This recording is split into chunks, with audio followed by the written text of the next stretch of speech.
What's going on, guys? This is Dave with Dynasty Dorks, and this is the SGPN Fantasy Football Podcast. We're on the Sports Gambling Podcast Network, and we're presented to you today by WynnBET. Bet $50 at WynnBET and get $200 in free bets. Bet big, win bigger.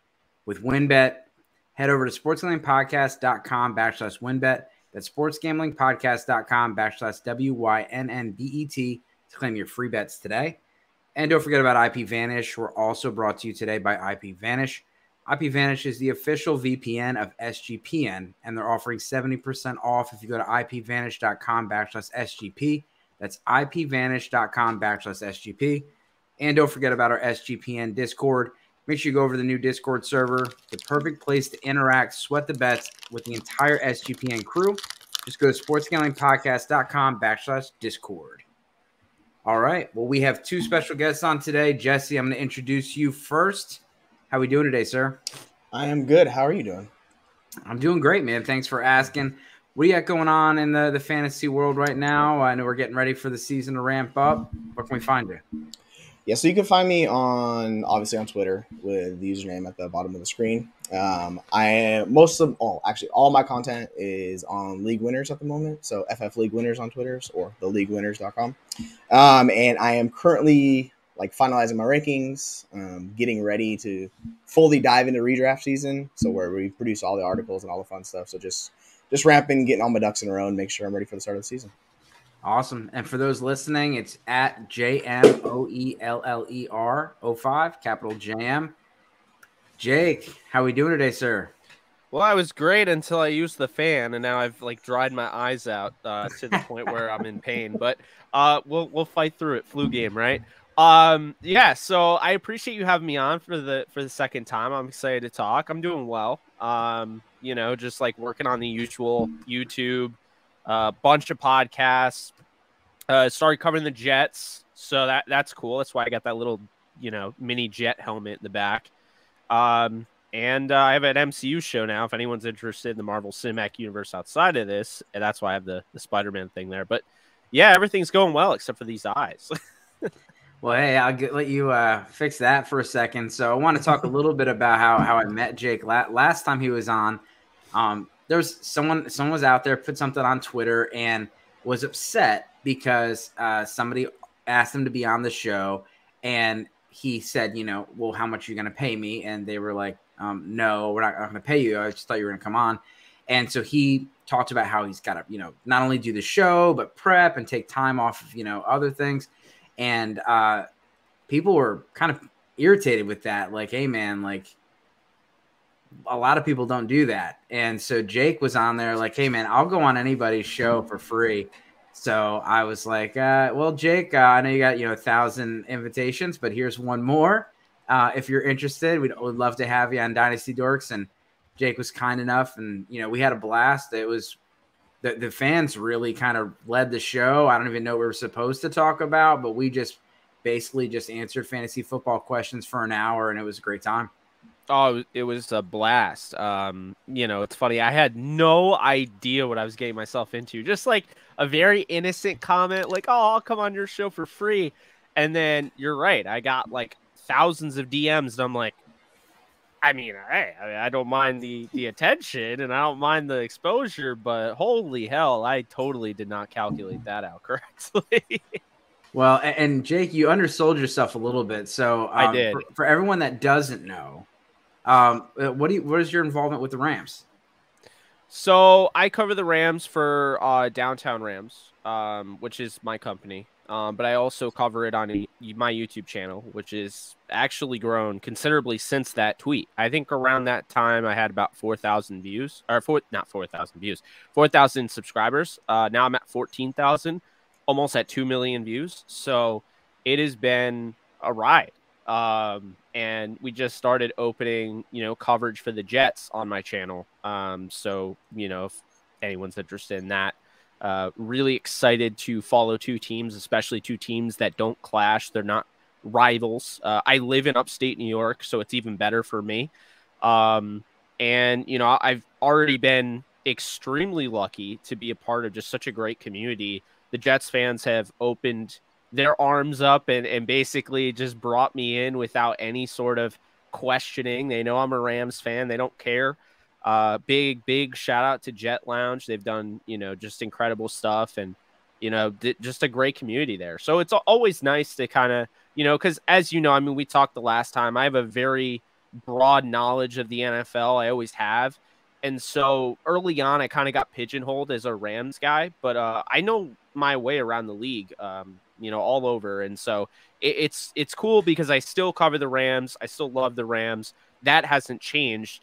It's just now, I guess it's more of a challenge. I'm adding on another team, covered the NFL from a betting perspective, last year with the game day. So hopefully to do that again this year, we'll see. But just doing a lot of different things to try to, broaden the scope because, like I said, I mean, I like talking about all the teams in the league. Well, and go follow him on TikTok, apparently for baseball. Yeah, apparently for baseball. Follow me on TikTok at JK Bogan. So just so everyone knows what we're scheduled to do today, we're going to talk about quarterback values. I think it's always important when you're looking at your drafts. Everyone's looking at the ADP. Everyone's looking at rankings. I like to compare them. There's no real sleepers anymore because so many people are putting out content. But really what you're looking for is values and reaches. So I know that, hey, like ECR or, the rankings that I trust have this guy as the 14th best player, but I can get him in the, 14th best receiver. I can get him in the 4th round versus, ADP says I'm going to have to pay a 2nd round price for this guy that I kind of like. So I'm just going to get other guys instead. So, and we're going to talk about my Trey Lance price check thread because I want to test Jesse and Jake against the thread. So before I bring up the results, so we don't cheat here, I'm just going to start off Jesse, Jake, Trey Lance, or Josh Allen. Yeah, that's pretty easily Josh Allen for me. Josh Allen's the best quarterback in football. Yeah. Mm-hmm. So we're going down, and we're going to use the ECR to kind of go down the pecking order. Patrick Mahomes or Trey Lance? Mahomes. Justin Herbert or Trey Lance? Herbie. Herbert. Let me see so I don't forget anybody. Lamar Jackson or Trey Lance? Lamar. Joe Burrow or Trey Lance? Burrow. Starts getting interesting with Burrow because I'm lower on him, but it's still Burrow just based on the market. Kyler Murray doing his homework or Trey Lance? Kyler. Dak Prescott. Can't believe they put film review in his contract. No video games either. Speaking of TikTok, I have a TikTok of all it is a Twitter post and me laughing at it, and it's got like 60,000 views right now. So you can go check that out at Dynasty Dorks. Trey Lance or Dak Prescott? Dak Prescott. Dak. Trey Lance or Russell Wilson? Russ. This is where I start struggling with those guys, and it's team build associated. Like, if I have a win now team and I want a QB I can trust and don't worry about it, it's Russ. If I'm going with the younger build, I'm going to take Trey Lance in this situation where I'm rebuilding, just because his ceiling and growth could put him in the top 5, where Russell Wilson cannot get into the top 5 anymore, no matter what happens. Yeah, I always put age. I'll copy that answer. I try to put age on these dynasty threads. Mm-hmm. I'm not trying to sway the vote, but I'm trying to give people some context. Because a lot of times you just kind of just vote without thinking, and it does give you context. So Trey Lance or Jalen Hurts? Trey Lance. This is tough. I'm actually pretty high on Hurts based on the fact they went out and they got A.J. Brown. Devontae Smith is there. I mean, they're hoping about, Rieger. We'll see. I'm going to stick with Hurts here. And Hurts is interesting. Not only is he's only 23, Trey Lance is 22, but he was a 2nd-round pick, so he only has that 4-year contract. He does not have the 5th-year option. So the team is going to have to make a decision on Hurts faster than they would someone like a Trey Lance who's drafted in the 1st. That's the thing. He doesn't have the same safety net that Lance has, where say if he fails this year and he struggles, they can easily move on with the draft capital they have and find a replacement quarterback for Hurts, where the 49ers are investments. Trey Lance or Matthew Stafford? Lance. This is a dynasty question. Because I think you got He got Stafford for another 5 years. I mean, I could see, most people looking at that like they have a 5-year window, right?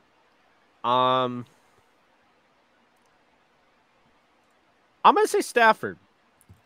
Just because he got the contract, we know it's 5 years, and I'm going to say Stafford. Trey Lance or Deshaun Watson? I'm going to say Trey Lance because we have no idea what's going on with Deshaun Watson. You just can't really predict what's going to happen with that. So this is the one I will struggle with more than anyone else, just because Watson's the only other player I could see jumping into that, like, basically tier 1 of quarterbacks. Mm-hmm. Say if, like, his whole legal situation, which is disgusting, like, that clears out and that's gone, and you're just comparing the two players. Watson has proven that he is, like, basically a QB1 of ones, along there with Allen and Mahomes. But I'm going to take Lance until that situation figures out. And Trey Lance or Justin Fields?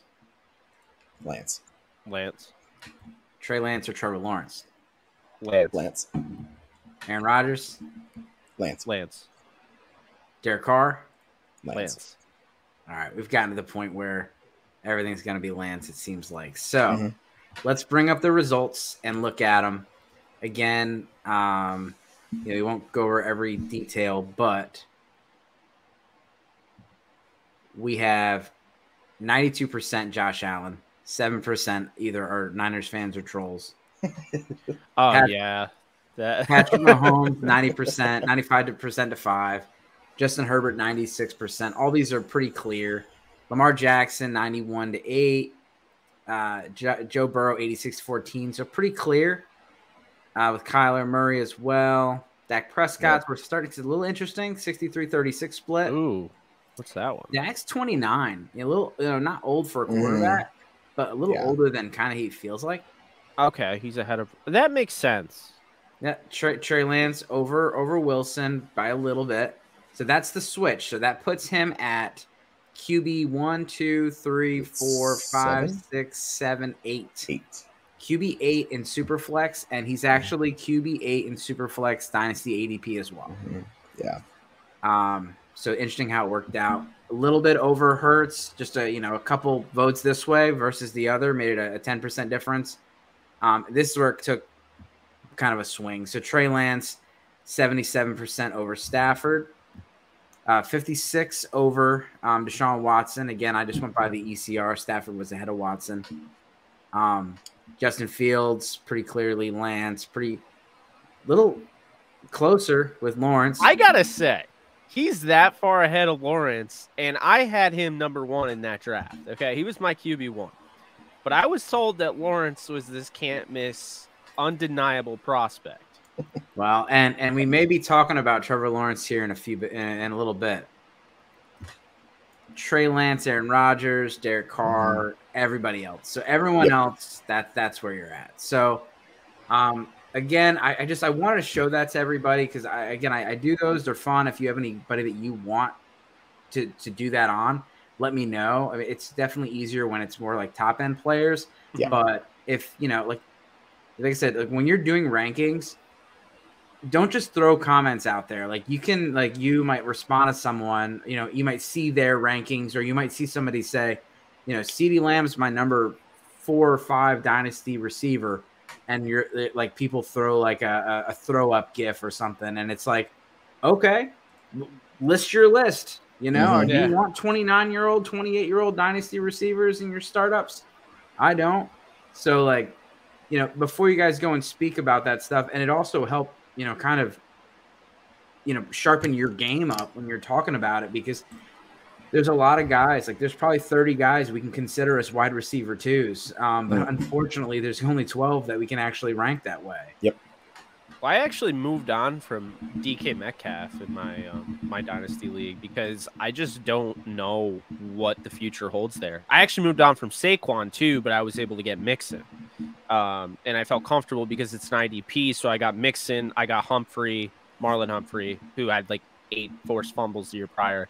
And I got a pick, like a top 3 round pick. So I felt pretty good about that haul, but with Metcalf, my biggest concern with him is just that Seahawks team isn't just going to be run only because you have Lockett, you have Metcalf, you have D. Eskridge, you have Fant.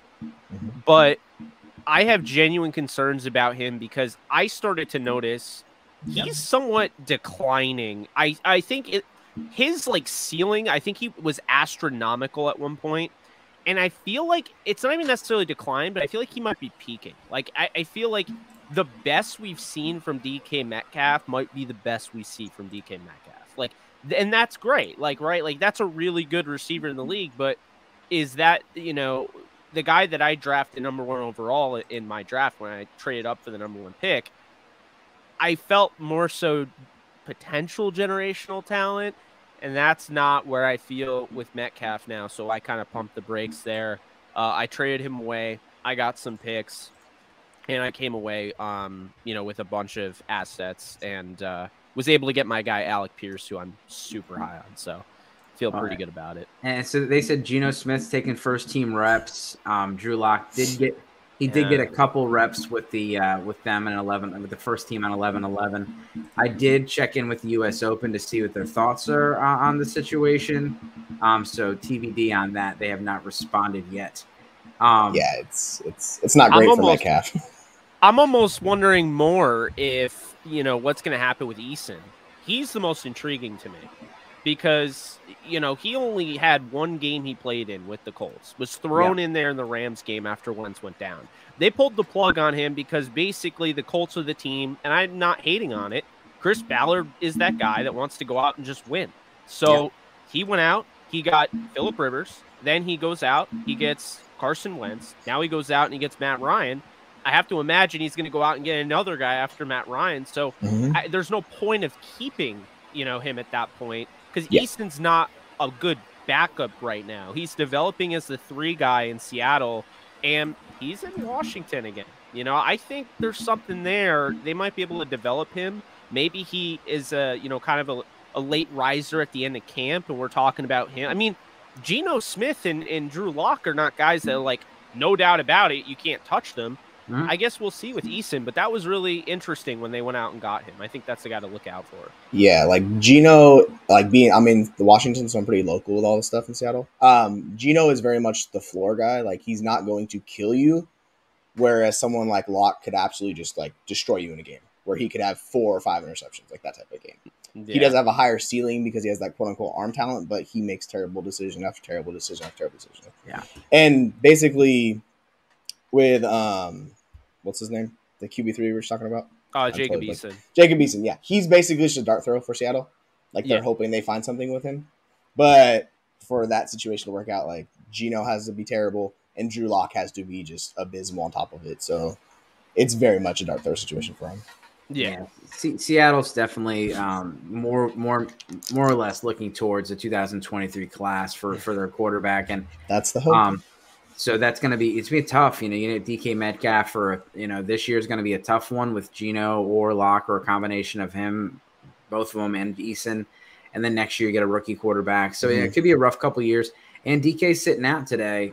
He's they're working on a contract apparently, but So we're gonna before we get into our quarterbacks, I'm gonna check in with our sponsors. A little break in the action. We'll be right back. All right, so let's talk about Win. Make sure you get down on the Wins Bet 50 Win 200 promotion, where a $50 bet qualifies you for up to $200 in free bets. If you're betting baseball, you have to check out WinBet. The reduced juice in baseball games makes them the best place to bet MLB. And don't forget about the ultimate fantasy football experience. It's not too late. You bet 500 plus on sports or casino. Before July 31st, you get entered to win the ultimate fantasy football draft experience at Encore Beach Club, including a 2-night stay at Wynn Resorts for you and your entire league. Multiple entries are allowed.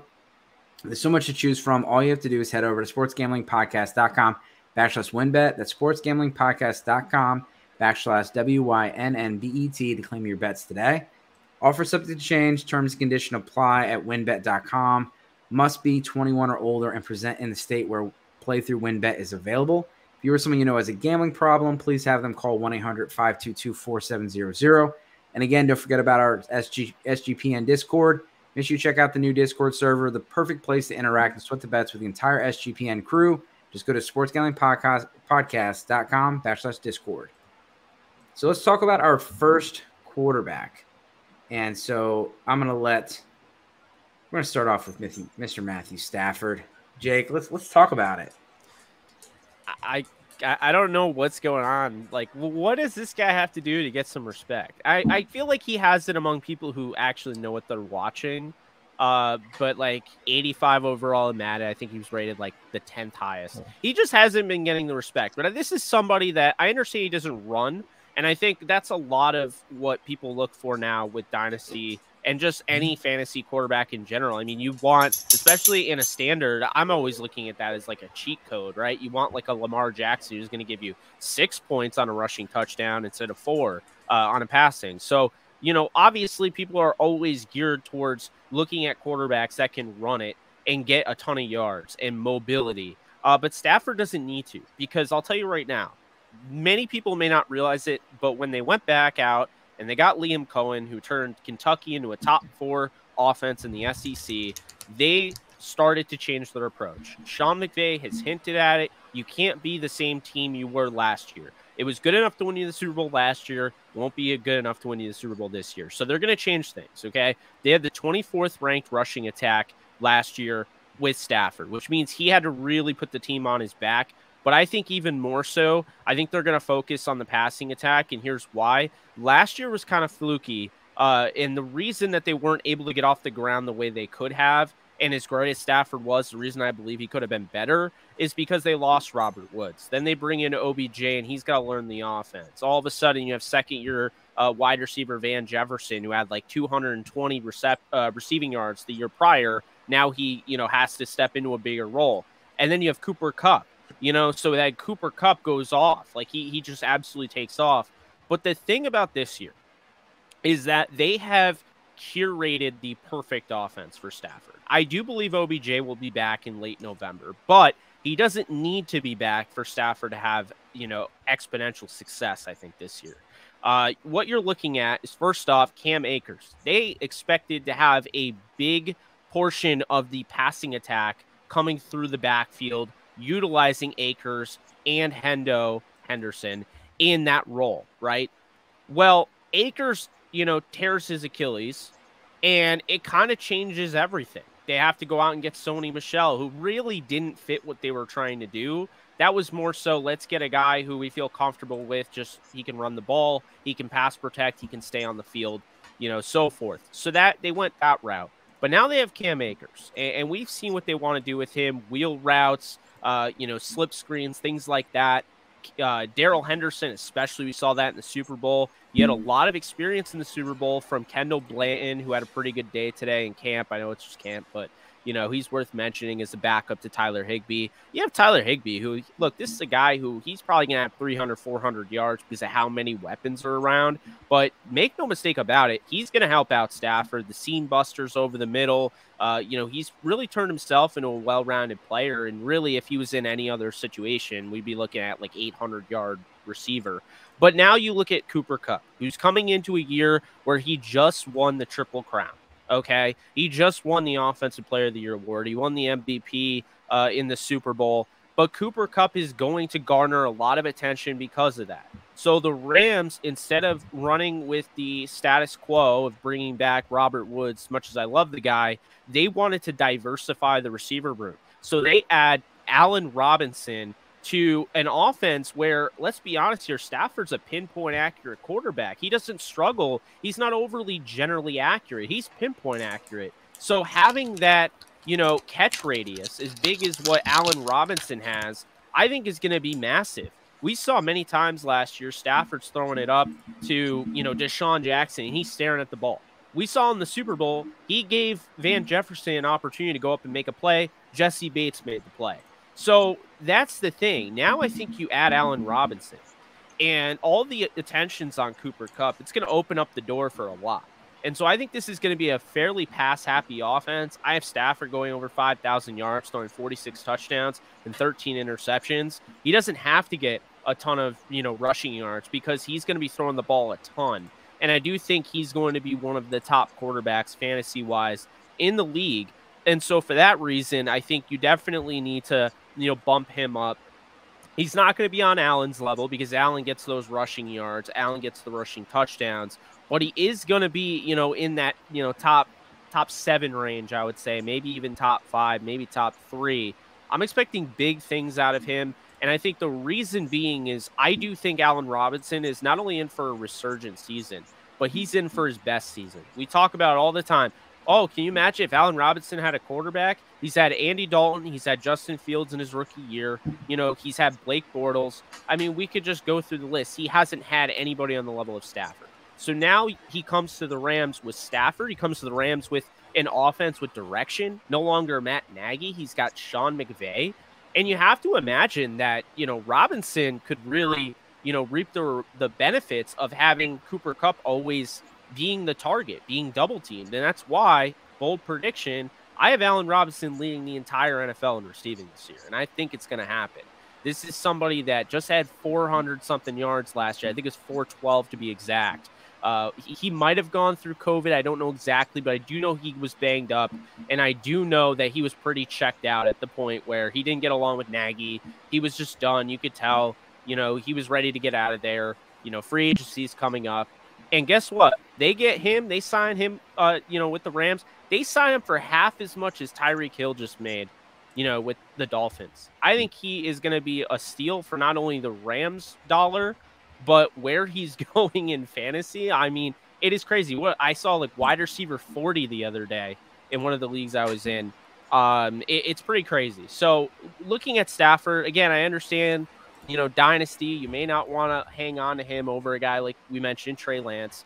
But you got 5 years with Stafford, and I think he is going into, we saw last year, 1 year in this offense, learning the offense, and he wins the Super Bowl. He's among the leaders in passing. This year's going to be even better. And I think this is a guy that, you're going to want to jump on because I do think the value's there. And regardless of how good he was last year, people still have that thing over him that's hovering over him, that stigma of he throws picks. And I really don't care because now if he threw 17 last year, now he's got Robinson who's going to go up and turn those 50-50 balls he threw into 80-20 balls the other way. So that's why I really do think that we need to start bumping him up and start realizing that he's among the best in the league. Well, and snuck in a quarterback, stuck in a receiver on this one. So we're talking quarterbacks, but you guys got a lot on Allen Robinson, and that's why we brought Jake on the show. And I agree completely. He's definitely someone I'm telling people to target as far as Allen Robinson. And I scooped him up in hopes of him being a free agent, and then of course that they got tagged. So I was stuck with Allen Robinson last year, but when he signed with the Rams, I was happy. And Matthew Stafford is my most rostered dynasty quarterback. I've always been a Stafford guy, so I love it. I love seeing him win. Just good dude. Number one rule in all your leagues is know your settings. It's just a basic rule. And 6-point scoring touchdown for passing touchdowns for quarterbacks is not a standard setting for a lot of leagues. But if it is the settings for your league, it helps these guys like Stafford and closes the gap between these rushing, quarterbacks. I prefer 6-point touchdown for everybody. I do think, it balances it out with these, passing guys. And, it's pretty crazy when, 100 yards passing is 4 points, but 100 yards rushing is 10. I mean, it's just a huge differential right there. But let's move into the next guy.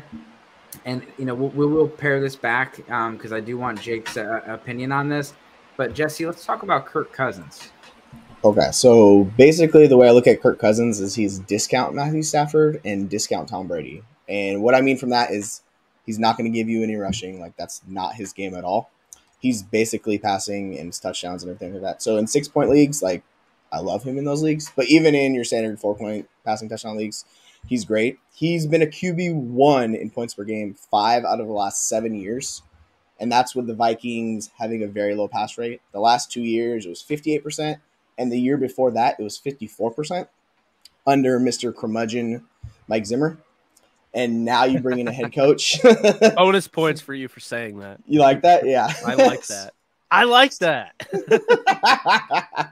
It's perfect. So now they're bringing in the coach from the Rams, and they're bringing over the system that they're bringing, and they have repeated nonstop how much they want to figure out to use Justin Jefferson and Thielen. As long as he's healthy, he's going to be involved. And then you're bringing back Irv Smith this year, coming back from an injury, and like those three are going to be basically the target hogs, along with Dalvin Cook, who they're talking about expanding his pass catching role. So what it sounds like is its systems go for this offense. And I know everyone always talks about Kirk Cousins sucks in big games. He can't produce, blah, blah, blah. But like, listen to this stat.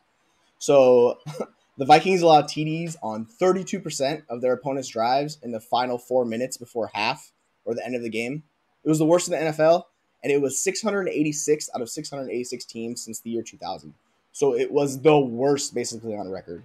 The defense absolutely destroyed them last year. And so you're saying Mike Zimmer, who's a defensive-minded coach, was not doing his job? He was very much failing at what he is supposedly great at. And oh man, they had just a disaster with injuries last year on the defense. Like the linebackers were just awful. The secondary was just, you didn't even know what was going on. So it just led to these very terrible situations. And the Vikings still did not ramp up the passing like you would expect in those situations. So it was basically the coach holding back Kirk Cousins. And in fantasy, he's basically dirt cheap. He's gold. I was looking at like underdog ADP, and he's QB 15.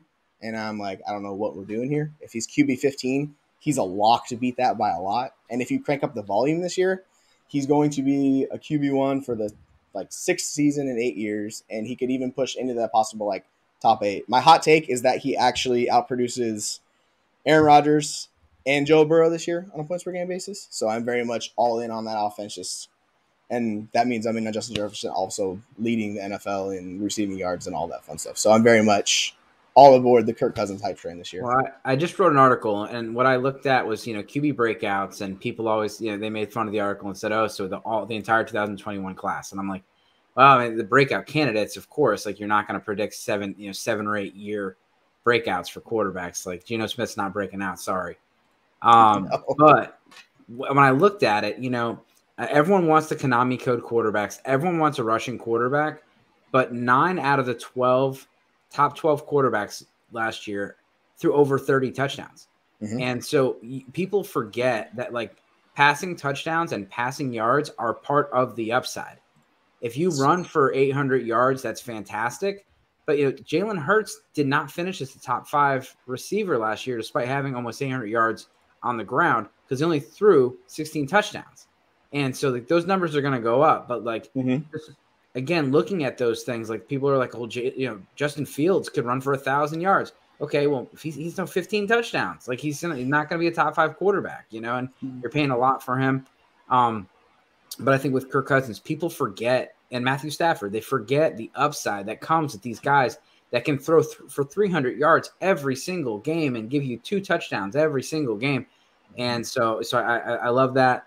Kevin O'Connell, let's talk a little bit about, can you please talk about his role with the Rams last year, Jake? And, one thing I loved looking at the playoffs last year, I know it's Sean McVay and his tree, but let's not forget it's Kyle Shanahan's tree. Mm-hmm.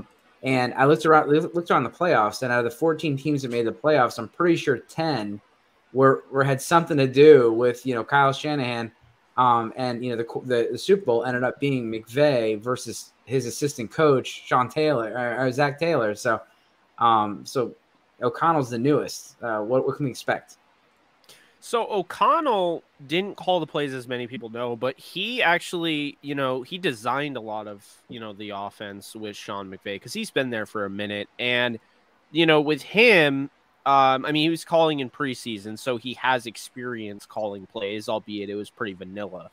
But that's worth, that's something in his hat. But on top of that, I do believe he called certain, I think it was 3rd down or they went for it on 4th. I forget what it was, but he called certain plays. Like he had some moments where he was able to call plays and call in some audibles to Matthew Stafford in the headset and things like that, things that he noticed. And keep in mind, he did not chill up in the box the whole time, so because he wasn't up in the box watching the game and calling it from the box, I know a lot of people like that, but those are the guys that are least likely to translate to being a head coach, being on the sidelines, things like that. So he's going to have that experience. But I think the most important thing here is that he's injecting the Washington offense back into Kirk Cousins, which he's missed. Let's be honest. I mean, he had Pierre Garçon, he had Deshaun Jackson, he had, Jordan Reed. I mean, he had all those guys. And his last year with Sean McVay, he had over almost 5,000 yards. He didn't have the touchdowns that he's had since, the last, couple of years. He's had, over 30, at least 30 in, 3 of the last 4 years. So he didn't have that. But what he did have in 2016 is that he had a 67 completion percentage and 4,917 yards. So this is somebody to me that now he's back in his comfort zone, but more so, this is the big thing I always say about Kevin O'Connell is that he just watched Cooper Kupp do incredible things. And, all of the big time tape grinders on Twitter refused to give Cooper Kupp, his credit because, he was kind of schemed open at, times. And they give a lot of credit to Sean McVay. And trust me, he absolutely deserves the credit. I don't think Cooper Kupp gets enough credit for what he did. But at the same time, you have to keep in mind that, O'Connell saw what they were able to do with Kupp. He watched this whole season. He was a part of that. He even was part of the reason they were doing that. But when Robert Woods went down, Cooper Kupp stepped up. And so he's looking at this guy, Justin Jefferson, who only knows what it's like to go over 1,300 yards, in a season. I mean, he is a freak. I don't know why he isn't considered, and I love Cooper Kupp. I don't know why, Justin Jefferson isn't considered the wide receiver 1 in fantasy right now. Because to me, he's only excelled at an extremely high level since he's entered the league. And I look at him in this type of offense, and I just think, why can't he do what Kupp did? Why can't he? Kupp isn't the athlete Justin Jefferson is. He also isn't the guy that's going to go up and get it the way Justin Jefferson can. It's not to say he's necessarily not as good as Justin Jefferson, but it's that, Jefferson had 1,600 yards last year. He was second in the league in receiving without this type of offense. And I feel like he knows it's coming on. I feel like O'Connell does, and I feel like Cousins does. And trust me, I mean, they could have gone out, and O'Connell could have been like, let's get somebody else. But he's sticking by Cousins, and he's sticking by Cousins because he knows. And I'm sure Sean McVay, when he was advising him, throughout this whole decision to leave and where to go, because, I mean, he had other jobs that definitely were open for him. But I think when he was weighing his decision, I'm sure, in talking to Sean McVay over this, McVay is like, you got to go with Kirk. I mean, look at what Sean McVay did with Kirk Cousins. I mean, Kirk Cousins was a guy that was very much thought of as a potential guy that could come into the Rams. A lot of people thought, don't forget, 2017 rolls along, his last year with Washington. We already know he's going out the door, and we had not seen Jared Goff play. We have not seen Jared Goff win a football game. So at that point, people were like, ooh, McVay went to the Rams. Could they trade for Kirk Cousins? I mean, so that was people forget that was a thing that went around, and there was some push there. There were some rumors going on, but then Sean McVay came out and was like, no, I took this job. A lot of the reason was because of Jared. I don't know how much I buy that, but, I don't think he had a choice coming in, obviously. But Cousins, make no mistake about it, last year cutting down his interceptions to 7, which is the lowest since, 2019 where he had 6. But he had 33 touchdowns last year. He had over 100 passer rating. He's done that in 3 straight seasons. I just think when you combine Justin Jefferson, Adam Thielen, you mentioned Irv Smith, really excited to have him back. It's going to be a bummer not having Conklin. I'm a big fan of his, and he'll be good with the Jets. But You know, I wouldn't rule out guys like KJ Osborne, you know, Amir Smith-Marset, you know, and then the running backs. I mean, keep in mind, you know, the Rams, they had a little bit more of a committee. Now, obviously, Dalvin Cook can be your guy, no doubt about it, but don't sleep on them getting, you know, Madison involved. Because he is a pass catcher as well. So I think there's going to be a lot of mixing up, and I think they're going to use a lot of jet motion and try to do things and try to, you know, say like Thielen might be the Woods of this offense where, you know, they're running, you know, those rub routes to find ways to scheme Jefferson open, even though it's already easy for him to get open off the line of scrimmage and one-on-ones. Why not make it easier? And you know, scheming things open. O'Connell's seen that up close and personal with Sean McVay, and he's probably like, well, there's no reason why I can't do that. So I think this team can win this division, and I think Cousins can be a top flight quarterback. It's why coming into this year, I don't know why he's not top 10 in most lists, because I think he's stellar, and I just don't think he gets enough credit. No, for sure. I agree with all that. And, you know, with Cousins, you know, again, just like Stafford, just being underrated every year. So let's check in before we go to the next one. Let's check in with Ipvanish. Did you know that browsing online using incognito mode doesn't actually protect your privacy? That's right. Without added security, you might as well give all of your private data to hackers, advertisers, your ISP, and other prying eyes. That's why I use Ipvanish. The VPN makes it easy to stay truly private and secure on the internet. Ipvanish helps you safely browse the internet by encrypting 100% of your data. This means that your private details, passwords, communications, browsing history, and more will be completely shielded from falling into the wrong hands. Even your physical location will be hidden. Ipvanish makes you virtually invisible online. It's that simple. You can use Ipvanish on unlimited devices without sacrificing on speed. Your computers, tablets, phones, even devices like your Fire Stick when you're streaming media. Whether I'm at home or in public, I don't go online anymore without using Ipvanish. Ipvanish is offering an incredible 70% off their yearly plan for our listeners with a 30-day money-back guarantee. That's just like getting 9 months for free. Ipvanish is super easy to use. All you have to do is tap one button and you're instantly protected. You won't even know it's on. Stop sharing with the world everything you stream, everything you search for, and everything you buy. Take your privacy back today with the brand rated 4.6 out of 5 on Trustpilot. So go to ipvanish.com/SGP. Use promotional code SGP and claim your 70% savings. That's ipvanish.com/SGP. Go there today. All right. So I know we talked a little bit about Trey Lance already, so I'm going to be pretty brief on him. But I just talked about Kyle Shanahan. We talked a lot about Sean McVay. This whole situation with them just like walking away from Jimmy Garoppolo is very much how Alex Smith was treated on his way out. And that shows me a lot of confidence in Trey Lance. And I trust Kyle Shanahan. I don't trust what running back he's going to be putting out there, you know, but I do trust him as a play caller and as someone that he's always had a good quarterback in fantasy. He got Matt Ryan up to, you know, #1 overall. He had Robert Griffin killing it. I mean, he had Nick Mullins out there putting up historical numbers. Nick Mullins. I mean, this guy is just amazing.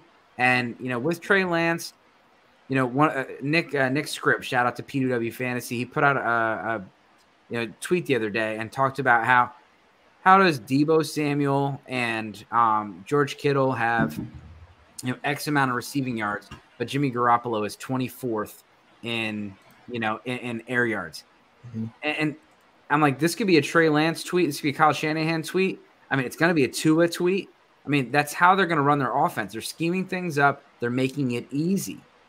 Why target a guy 50 yards down the field where there's a much lower chance of completing the ball? Well, you can just hit him 7 or 8 yards down the field and scheme him open every single time. I mean, Shanahan is just a genius when it comes to this.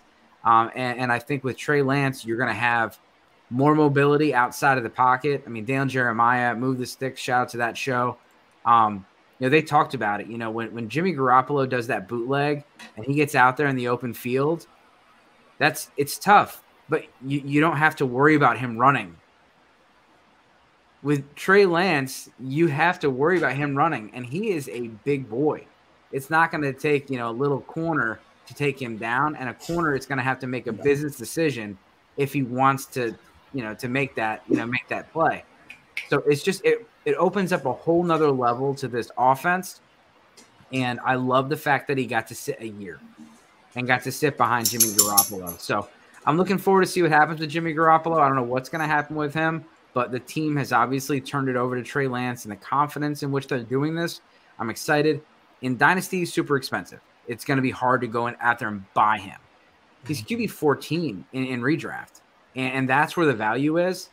You can get him in the 8th or 9th round of your draft, and you already like set your team up, and then you put Trey Lance in there, and then you can go back and get Kirk Cousins or someone that's a little safer in a couple rounds later. I mean, the upside for Trey Lance because of Kyle Shanahan in the passing as well as his rushing upside. I mean, there was games last year where he scored 2 touchdowns, he only played like 4 snaps. I mean, there's a lot they can do with him. And I think that, he's got some really serious potential, and he's going to be a very expensive dynasty asset this time next year. Yes. So let's talk about Zach Wilson. We know Stacy's mom has got it going on.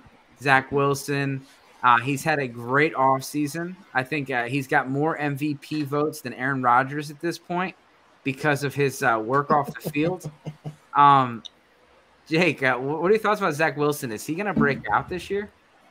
He most definitely is, because there's a guy by the name of Joe Douglas that knows what the hell he's doing, unlike most of these teams that draft young quarterbacks, and they're like, man, I don't know why you're not doing your thing. Just do it. And it's like, well, I don't have an offensive line. I don't have weapons. I don't have a running game. What do you want me to do? And Zach Wilson last year, I know a lot of people, are like, they question his accuracy, right? Well, he was on the run pretty much the majority of the year. I mean, the surprising thing is George Fant, who I watched a ton, being a fan of the Rams and, seeing the AFC West up close and personal. George Fant was terrible with Seattle. But for whatever reason, when he went to the Jets, something clicked. He worked really well last year, over 800 snaps. He gives up 1 sack. Exactly what you want, right? And now Mekhi Becton can go back to his actual position, in my opinion, going back to when he was at Louisville at right tackle.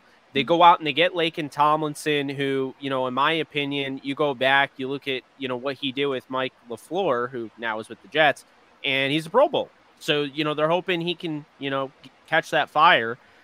You have a top 10 center, in my opinion, Connor McGovern. And then you look at Elijah Vera Tucker. I mean, he's a first-round pick, a guy that I was very high on coming out. And, he showed some things. So I really like their offensive line. I think they have the potential to be top 10 this year. So right off the rip, you have protection all of a sudden. Like, things are different for Zach Wilson. And, should Mekhi Becton go down, because I know a lot of people look at that giant stature and they think injury prone, right? In case he goes down, they did draft Max Mitchell, who I do like, to be that guy, is relief, essentially. They're even talking about signing, George Fant to a long-term deal now. So we'll see if that works out. But again, offensive line looks good. Then you look at the running game, and Michael Carter, for me, last year was good enough. Like, I'm totally fine as Michael Carter being my RB1 on a team because he can do it all. But the Jets did not want that. This is not the era of Sean Green as your number 1 running back. You got Brian Westbrook with the Eagles, Steven Jackson with the Rams. Everyone has their number 1. Then there's a true backup. This is the era, like, if you don't have a Jonathan Taylor, a Derrick Henry, or a Joe Mixon, somebody like that, then you're probably going to have a pretty good 2. And that's what the Jets were going with here. They demoted, essentially, Michael Carter, as good as he was last year. Looks like a future Nyheim Hines for this offense as a pass catcher. They demoted him by going out and getting Breece Hall. Breece Hall had 800 touches in college. So you can look at that. The pessimist in me is kind of like, that's a lot of tread on his tires. Reminds me of Bishop Sankey coming out of Washington. However, I'm going to look at it in the positive side.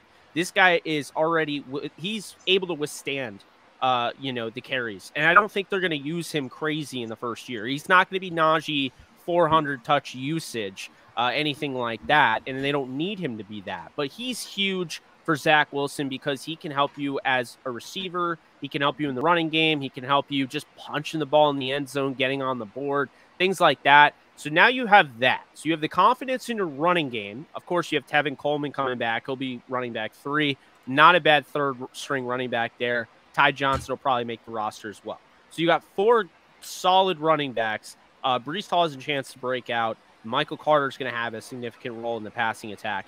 Then you look at the receivers, and this is where I just like, this is chef's kiss to me, because you got a guy in Braxton Berrios who's like best friends with Zach Wilson. They have a great connection. He's wide receiver 4. I mean, Zach Wilson doesn't care. He'll throw to anybody. He'll throw to him. Corey Davis, if he fixes the drop issue, he's going to be a pretty solid 3. But notice how I said 3, because Garrett Wilson, I think, is going to be massive in this offense, and not as massive as Eli Moore, because here's the thing. With Moore coming into this year, he got hurt last year. They were really developing a connection. Then he gets hurt, right? Well, this year, he's healthy. He's ready to go. And I think when you look at Moore, he's probably the most can't miss, second-year breakout guy that you could just pluck out of the hat. I mean, he seems pretty obvious. My big, bold prediction about the Jets is that I don't think any of the skill position players go over 1,000 yards, because I think it's going to be so well balanced. And then you look at the tight ends on top of that, and I just love the pickup. Going out and getting Uzama, who's going to be more of a blocking guy. I know a lot of people love that name. He was in the Super Bowl, Joe Burrow, all that. Tyler Conklin is the name you want to talk about when you're looking at guys that are going to produce on a fantasy level. That's the guy I'm looking at. Not Uzama as much, but I feel like Uzama's the Johnny Smith for the Patriots last year, and I feel like Conklin is going to emerge as the Hunter Henry, the guy that gets the the red zone targets and things like that. So the reason I think Zach Wilson, when it's all said and done, is going to have a breakout season is because, first off, he had 9 touchdowns, 11 interceptions last year. That wasn't great. But what I saw at the end of the season on tape, this guy was clearly putting something together. He was gaining some momentum, and the season ended. But now he's got better weapons. He's got time. He's not going to be throwing on the run every time. And so because of that, I think the drops are going to go down, because I do think a lot of that came down to the fact that he was really generally accurate because he wasn't able to step into his throws. So the drops are going to go down. I think he's going to get more opportunities because now you're throwing to guys, not just Corey Davis, but you go out and you get Garrett Wilson, for instance, who I think is a way better fit than Olave. Olave isn't a yards after the catch guy. He's just not. He's a guy that's going to stretch the field, go deep down the field. Great. But the thing that I love about Garrett Wilson, and I mean, I have, Jameson Williams ahead of him on my board, but the thing I love about Garrett Wilson is that he sets himself up so well, positions himself so well, where he's going to be a problem in the open field. And I feel like when you look at Wilson, obviously this guy can run. And in a fantasy setting, that's going to be beneficial. But I don't think he has to run too much. I think maybe he adds you a couple touchdowns. But I think he's going to throw 30 touchdowns. He's going to throw 13 interceptions. And I have him throwing over 4,000 yards this year, because I think when you look at how they're going to run their offense, Mike LaFleur trusts Zach Wilson. They just need to go out and get the pieces. They believe in this kid. He gained 15 pounds of muscle in the offseason, which I never see anybody talking about. I just keep seeing, people look at the baby face and they're just like, I don't see what you like in this kid or whatever. And the thing I find the most funny is how he's basically 6'3". He's listed at that. And everyone acts like he's so small. I mean, you know what I'm saying? So this guy, I really think he's just the perfect candidate. If you're looking at anybody to just truly break out, we're not talking about a Kirk Cousins increasing a lot, right? Because Kirk Cousins is already really good. We're talking about a guy that a lot of people were saying that the Jets should just give up on after last year. And this guy, I think, is going to be among, the top half of the league, in passing. And so for that reason, I think he's going to be a top 16 quarterback fantasy-wise. I really do. I think we're looking at a guy that, maybe in year 3 he goes into the 40 touchdown range as he develops the rapport with those guys. But Moore, make no mistake about it, I see him finding pay dirt 9 times this year. I see, Garrett Wilson getting in 7 times. They're going to have around 800 yards to kind of balance it out, right? No 1,000-yard receiver, but they're going to get a lot of volume in the, the premium area of the, the red zone. But I just really like, everything set up for Zach Wilson this year. And this is because Joe Douglas didn't just sit there and said, just make it happen, Zach. We've given you all we can. He went out there and he made it his mission. Okay, we're going to get Sauce Gardner because we can't pass up on the best corner in the draft. But now we're going to go out and we're going to get you Garrett Wilson. We're going to get you, I didn't even mention Jeremy Ruckert. He's perfect for the long term. They're going to the slow play it. I mean, rookie tight ends, they have the hardest job. I mean, what Pitts did last year was incredible because, I mean, rookie tight ends essentially have to be offensive linemen and wide receivers. So it's not easy to just come in right away and succeed. So I like how they're doing it with Ruckert. He's a guy to mention, long term. In Dynasty, I love him long term because I think he's really going to develop with Wilson. But yeah, I absolutely love Zach Wilson this year. Big reason why I decided to cover the Jets, to be honest with you, because I really liked what they did. And when I was choosing, it was between them and the Colts. And I got to say, he prevailed over, covering Matt Ryan, as much as I like Matt Ryan. Covering this young quarterback that has potential to be one of the faces of the league. It's a sight to see. So, Jets fans have a lot to be excited about. We'll see what happens. They do have to play the entire AFC North to start the season. I don't know who they pissed off in the NFL, but we'll see. But I really do think it's going to be a really good year for Zach Wilson. I would stamp my name next to it. Awesome. Yeah, he's had a great offseason. Not just the funny stuff off the field. I love what Joe Douglas is doing over there, and all the stuff he said about building the line, adding the weapons around him. Everything they're not doing for Justin Fields, unfortunately. Oh my God, I know. I hate it. It's really bad. All right, so let's talk about Tom Brady and just wasn't Kevin O'Connell drafted as like Tom Brady's backup at one point to bring it all back? That's just how crazy the man. Thing is. Like, I love seeing the Madden, like when Tom Brady was in Madden, and like the graphics then versus now are just like crazy. It was brutal back then. Somebody commented about their Madden grade, and Tom Brady was like, they didn't even put me in Madden the second year. So let's talk about, Tom Brady. I think everyone at this point knows Julio Jones signed with Tampa Bay. They also had Chris Godwin, avoid the PUP list. So good day for Tampa yesterday. The rich get richer. Julio does not go to Dallas or Houston, or not Houston, Dallas or Indy or Green Bay that people kind of hoped he went to. And Julio's not exactly Julio from a couple of years ago, but maybe he can make a resurgence here with Tampa. Jesse, what are your thoughts on Tom Brady? Why you want to bring him up? So I love Tom Brady as like a discount top 5 quarterback this year. You could basically lock it in. And I know they were basically extremely aggressive last year with how they called plays and went about like top and pace of play. Brady was like number 1 in like air yards. He was number 1 in deep attempts. Like everything you looked at, it was like the dynamite situation for your quarterback to hit his peak pretty much. And I don't see them going too much away from that because even though Arians is gone, he's still got Leftwich. And let's be real, Brady's calling like that offense. It's Brady's offense. Leftwich is working with him. If Brady doesn't want to do something, Brady's not going to do it. So when I was looking into it, when he initially came back and announced he was coming back, he went into the coach and had 12 names immediately ready to go of who he wanted to bring in to help them improve for the following year. Like Brady's just a different beast. Like you watch his documentary this year, you just see he's on another level from everybody else. Like he's the prototypical leader of like all leaders. And the first person he called on that list was Russell Gage. That was Brady's guy to target, and that's why Gage got a 3-year, $30 million deal with Tampa. And that helped solidify the wide receiver core with basically Godwin. You didn't know when he was coming back, and then it was kind of just open. They lost AB. Gronk retired. So insert Julio, and now you have a healthy Godwin, and then you have Gage. So you basically have Mike Evans locked in as the wide receiver 1. Depending on what happens with Godwin, it's going to be Gage and Julio, and Gage is going to be going on the inside. If Godwin comes back, then you basically have 4 wide receivers who are very good. Like the thing with Gage is he's very discounted, but he had a 22% target share last year, and his yards per route run were over 2, which is a really good metric to go with. And yep. I know there's nobody else in town, but he out targeted the tight end god Kyle Pitts. So he was actually proven like I can do this. Like I'm a good wide receiver. So Brady went out and got him and added him to the list. And I know they lost like Ollie Marpet. But they brought in Shaq Mason for basically peanuts just because Tampa could do that. And Brady's like, hey, let's go get this guy from New England. He's like, okay, yeah, sure. And then they drafted the guy in the second round who's a run blocking guy.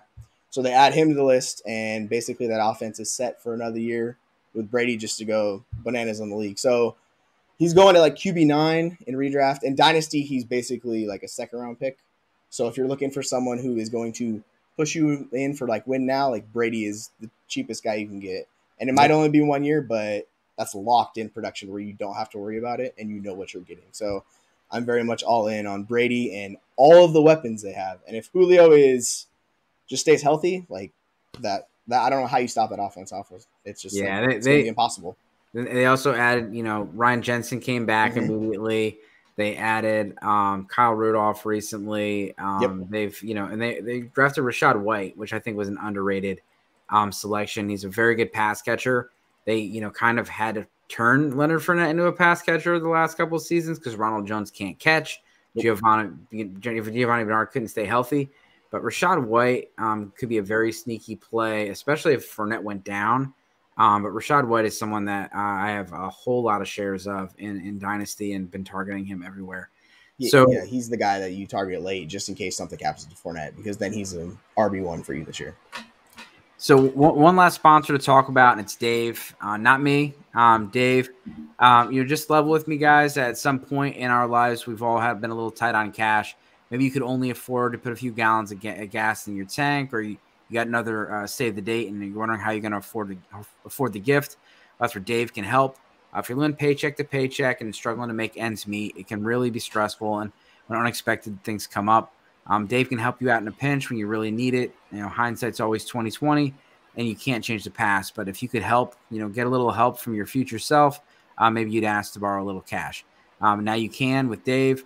Dave is a banking app that can help you get up to $500 instantly with extra cash. That's more money to fill your tank, buy a gift, or catch up on bills. You can finally tackle those expenses you've been stressing out about without any hangups. There's no interest, no credit check needed. Millions of people have downloaded the Dave app to get financial relief with the need for extra cash. So if you're in a pinch and need some extra help, download Dave. Think of it as helping your future self. Download the Dave app at the App Store. That's DAVE. Sign up for extra cash account and get up to $500 instantly. Terms and conditions apply at dave.com/legal. Instant transfer fees apply. Banking provided by Evolve, member of the FDIC. Future you will thank you. So the last guy that I want to talk about, we mentioned him earlier, Trevor Lawrence, and another guy that they're doing a lot around him to help him out. And I know there's a big, hoopla about Christian Kirk and the big contract and all that. And everybody, when you see the headlines of these contracts, you have to look at the details. It was not a $21 million contract per year that was, reported. It was up to $21 million. It was actually a $16 million contract. Christian Kirk is not the fourth highest receiver in the league. Yes, he's getting paid higher than most likely you rank him. But Christian Kirk has, he got pretty good. He got really good money in regards to being, a slot receiver. They still have Marvin Jones, despite being over 30, has had back-to-back over 800-yard seasons. They brought in Evan Ingram. And the biggest move of the offseason was obviously getting rid of Urban Meyer. And then they brought in Doug Peterson, who is a very quarterback-friendly coach. And let's not forget, Trevor Lawrence was a highly touted prospect last year. And he was thrown into, the worst possible toxic scenario you could possibly put him in. So he's had a great offseason with the addition of Peterson. Now Travis Etienne's back. They added a bunch of weapons. They did a nice job on the defense as well. They locked up the left tackle in a long-term deal. Last year they got Walker Little, so he'll compete. Walker Little was a second-round pick, very highly graded by PFF, and he's going to compete with Tywan Taylor for that right tackle spot, and I think he probably takes it.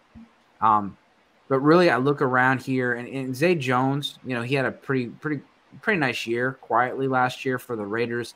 Stepped up with all the Henry Ruggs situation going on. Lawrence offers you some of that upside as far as the rushing, but I just turned back to this guy was a really, really highly touted talent, and people are just ready to give up on him. He's going as QB 17 in some drafts, and I don't think he's ever going to be any cheaper. I think as soon as he starts playing this year, the price tag is going to go up, and it's going to be way more expensive next year than what it is right now. So I would go out and get Trevor Lawrence if I can. Again, I think that the Jaguars are heading in the right direction with the Doug Peterson, signing, as the head coach, and all the things they're doing there in Jacksonville to support Trevor Lawrence. At that price, I'm in. Anyone else you'd like to mention before we get out of here?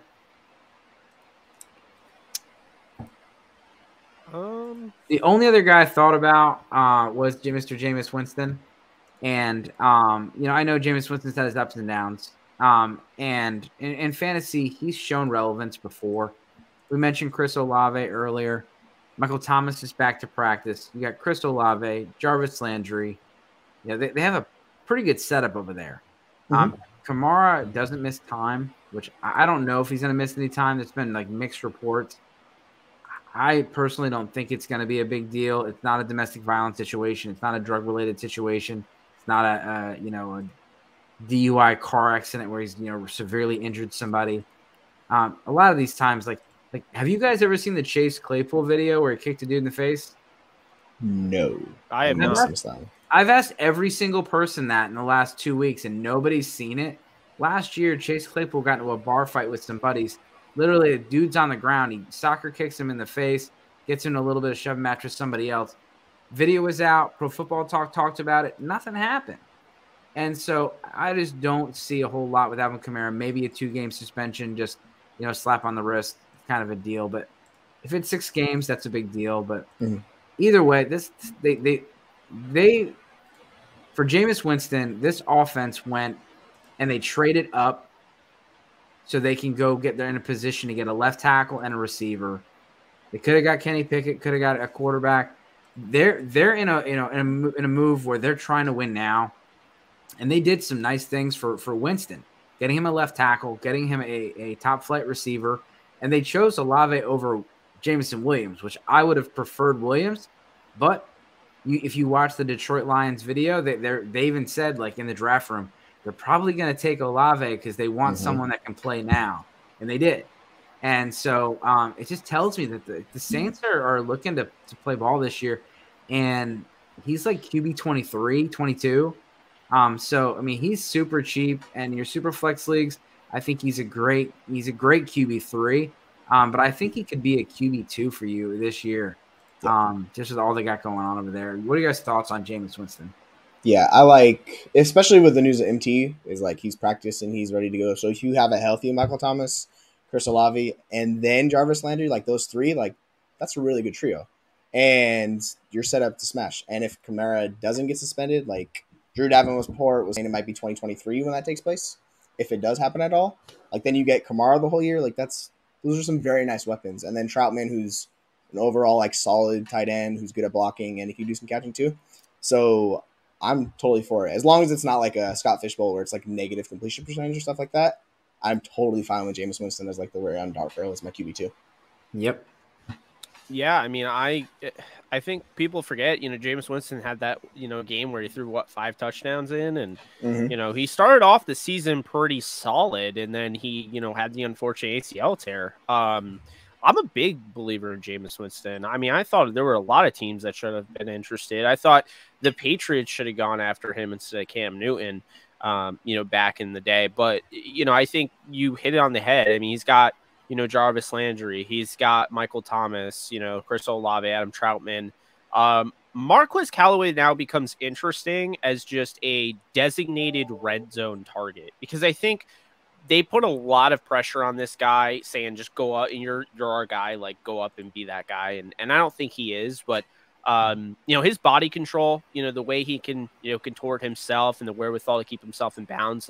He's somebody that could be, an intriguing option in the red zone. Probably a daily fantasy, you're trying to throw a 3,500, point guy there.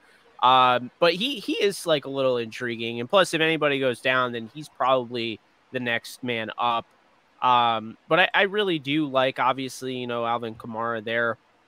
They did add Malcolm Brown to go with Mark Ingram. So The offensive line, I think, is just a little bit of a question mark at left tackle because we just don't know how it's going to work out with Penning. Yep.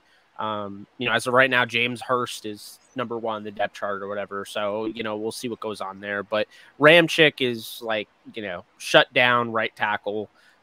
Ruiz has been really good for them. McCoy's really good and Pete's solid. So it really comes down to, protecting his blind side, making sure he doesn't have another injury like that.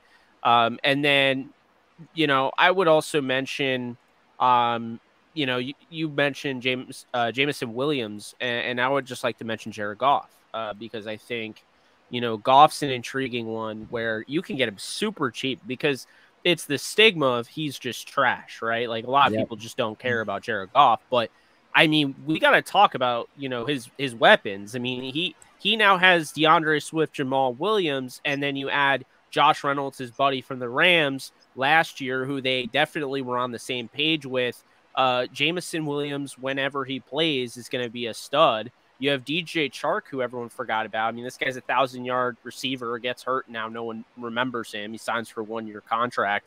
Amon-Ra St. Brown had one of the craziest end of the seasons I've seen, really. I mean, he was unbelievable down the stretch. And then, they have Khalif Raymond, who they like as well, and TJ Hawkinson. So that's not to mention James Mitchell, who's coming off an injury. And, I think he could contribute in some way. But when you have all those weapons, and I didn't even mention Craig Reynolds, who for no reason at all was like super productive when, his number was called. You factor that into the offensive line he has from left to right: Decker, Jackson, Ragnow, Vaitai, and Sewell. I mean, Jared Goff has everything around him that he would really need. I'm not going to say this team is unstoppable because we haven't seen the offense, but it felt like Jared Goff started to get his confidence back last year in Detroit. Like, he wasn't afraid to take a shot down the field when they got Josh Reynolds, I noticed. And then he really wasn't afraid to just force feed Amon-Ra St. Brown. And I think that's what kind of gave them the confidence to go out and get Jameson Williams. And I didn't even mention Quintez Cephas, who, caught a huge touchdown today in camp from Goff. So apparently he's getting a run as well.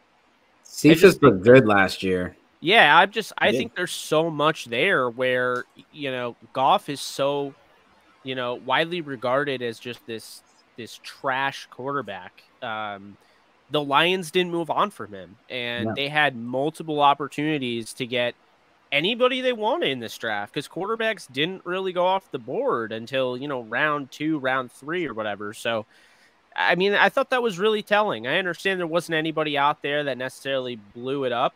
I thought Ritter was the best quarterback in the draft, and, I thought that the other guys had a lot of potential but didn't have really a high floor. But it was very telling that they didn't go out and get anybody. They didn't even get a USFL guy, to back up Jared Goff, to compete with Jared Goff. Tim Boyle is their backup. David Blau is their third stringer. I mean, these guys aren't going to take Jared Goff's job away. So, I mean, as long as he stays healthy, which he pretty much does throughout the course of his career, he's had a couple fluke injuries, but he's got a good offensive line now, and he's got all these weapons where, I mean, Goff could have a solid season. He's not a runner, but, I mean, I wouldn't be surprised if he stays healthy the whole year. He has 26 to 28 touchdowns, something around that. And to me, the value there, because like I said, I think if you went and asked your buddy in Dynasty, hey, can I have Jared Goff? They would laugh at you and be like, yeah, go ahead. I don't think anybody's really holding on to him at this point. But I think he makes a lot of sense if you need that value. Yeah, and there's a perception that next year they're going to replace him. So, again, the price is low. And so, don't go and pay a whole lot. That's not what we're saying. Go and get him because the value's there. And, in your one quarterback leagues, he's a guy you can just toss in on a trade. Like, hey, man, we're close. Just throw Jared Goff on there and we'll do it. And he's like, okay. Yeah. And super flex, kind of, same thing we talked about earlier. Like, it's a guy that you can, if you want to get that solid QB2 or QB3, look for the teams that are selling and see what they got. And someone that's selling is going to easily send over Jared Goff. So you can definitely do that. It might be the same price. Talking about like a second round pick, things like that. That's exactly what I paid for him. Yep. So one last quarterback. I know we're getting a little bit over the hour mark. So one last quarterback. Jesse, let's look at Danny Dimes. He's had 3 different. He's on his 3rd head coach with the New York Giants. He's on his 4th different offensive coordinator. He's missed quite a bit of time due to injury. What are your thoughts on him? So he's been in a pretty terrible situation in his NFL career. He finally gets Brian Daboll, who should at least solidify the head coaching job, because Joe Judge was a disaster for the Giants, and it just did not go well at all. And he basically set up Dimes to fail. But this year, they added another piece to that wide receiver room. So you have Wandale, you have Tony, and I know everyone hates Galladay, but Galladay is that prototypical guy who you can throw it deep and he can win you that contested catch. So you have the 2 quick twitch guys, and then you also have Saquon, who, if he's back and healthy, that's another freak athlete you have on the field. So what you're doing is you're surrounding him with talent, and it's up to him to succeed or not. So if you're looking for a very cheap QB2, you can get him for about the same price as Jared Goff, just because nobody wants him. The bonus is he actually has a little bit of a rushing upside. Yep. And even last year, he was QB 17 in points per game, so he wasn't terrible. He was just not great. He had some games that were pretty bad, but when you look at the end of the year, it wasn't the worst thing in the world. Danny Dimes is a great best ball quarterback because he's usually boom or bust. He had 3 games. He was a his first overall start. He was the QB1 overall. His first start as a rookie against Tampa. But he had 3. He had 3 games that year as a top 6 quarterback. He also had 3 games where he's probably a bottom 36 quarterback. It's just it's been tough. But he was a lot better with Pat Shurmur than he was with Joe Judge, and you could see it. And then you just didn't see it with Judge and Garrett and Freddie Kitchens and whatever garbage they threw at him. So we'll see. That offensive line was terrible. I would also say he might be, and this is a little out there, but he might be like a poor man's Josh Allen this year with the way they might want to utilize him. Just teach him, obviously if you can, because I understand some people think he's broken. And I would understand if he is. I mean, he could be really rattled from, not having protection, having all those offenses like you mentioned. It's not a good, combination for a young quarterback. But what I would say is the way Josh Allen uses his legs to extend plays, he cut down on the turnovers and became unstoppable. When he started, cutting down those turnovers and made better decisions, he became unstoppable. If Danny Dimes is able to do that, they have a chance to win the division, because that's the thing. If they get good play out of him, they have a solid look on the defensive side. The offensive line looks better, and they made sure to go out and make it better. And they go out and they get Wandale. Wandale can help you over the top. Wandale can help you in the bubble screen game. He can help you in end arounds. He can help you with quick slants. I mean, the guy is super explosive. I'm excited for him, because I think Daboll is going to get something out of him. Whether they keep him next year, that remains to be seen. But I do and I like that you brought him up, because he's another one of those, you have all these quarterbacks that are very status quo. Can't really talk about them because they're just typical, right? They're not going to, but this guy is the fluctuation. He could be really good, or it could just not work out, and they could be, at the deadline trying to acquire somebody. You know what I mean? So, yeah. And, I talk about rushing lines. I looked at the rushing lines from DK Sportsbook. They do have Danny Dimes at, 375 for the year, which, was pretty good. And then Garrett Wilson, they actually only had him at 3.5 touchdowns as the line. Really?